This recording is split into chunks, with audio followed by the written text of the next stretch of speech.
បាទសួស្តីបងប្អូនទាំងគ្នានេះគឺបាទការគេសំណាញ់កាឡា4ហ៊ុន8ហាត់សាច់បែកភាគទី7បាទភាគទី7ណាភាគនេះគឺខ្ញុំដាក់ក្មេងបាទក្មេងត្រឹម2ក្នុងកង់ទី1ណាបាទដាក់ក្មេង2ក្នុងកង់ទី1បាទយើងដូចតែមុនទៅទេបងប្អូនបាទចាប់ដើមយកសាច់មកតមកមុនដំបូងចូលដាក់ក្មេងទេបាទពេលចឹងឡើងលើចុះក្រមហើយយើងដាក់ក្មេងបាទខ្ញុំសូមបញ្ជាក់បន្តិចវីដេអូខ្ញុំពីមួយភាគមកភាគគឺតែមួយកង់ទេបងប្អូនធ្វើតាមខ្ញុំគឺ8ភាគ8កង់គឺហើយសំណាញ់មួយហើយបាទមានវីដេអូខ្លីមានវីដេអូវែងក្នុងហ្នឹងតែខ្ញុំ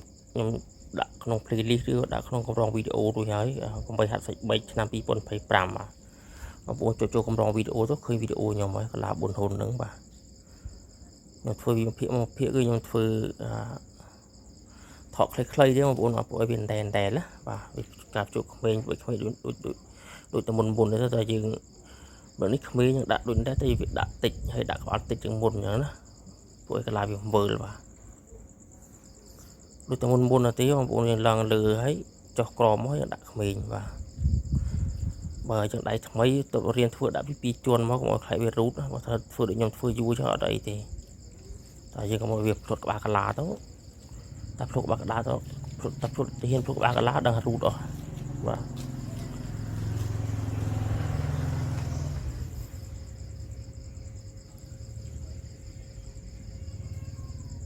បងប្អូនមើលតាមនឹងមកខ្ញុំចូលសេរីតាមក្រោយ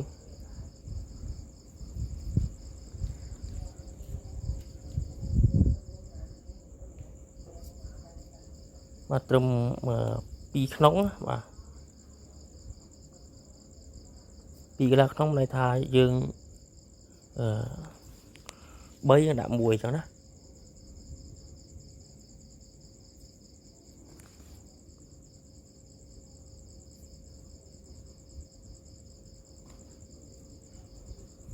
បាទបងប្អូនមើលតាមនឹងបដាមកបាទខ្ញុំភាគនេះវាភាគទី7ជិតចប់ហើយសល់2 3ភាគទៀតចប់ហើយចំនួន8សាច់3 10ហាត់ទាំងពីយងបើពីយងខ្ញុំលើកឡើងជិត2ហាត់លើកឡើង85 សង់ទីម៉ែត្រពីយងរបស់វាណា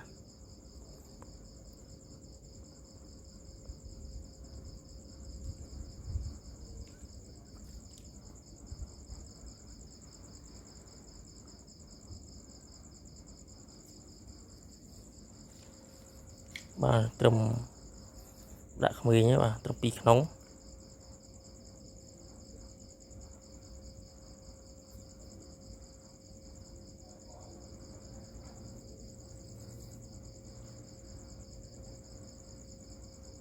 បាទបងប្អូនមើលនេះ2ក្នុងបាទក្មេងនៅសងខាងណាដាក់ក្មេងតែវាខួបកន្លាបងប្អូនយើងខួបកន្លាចូលគ្នាមកគាត់ក្មេងហ្នឹងបាទក្មេងនៅសងខាងបាទ2កន្លះក្នុងហ្នឹងវានៅកណ្ដាលអញ្ចឹងបើគេហៅ2កន្លះក្នុង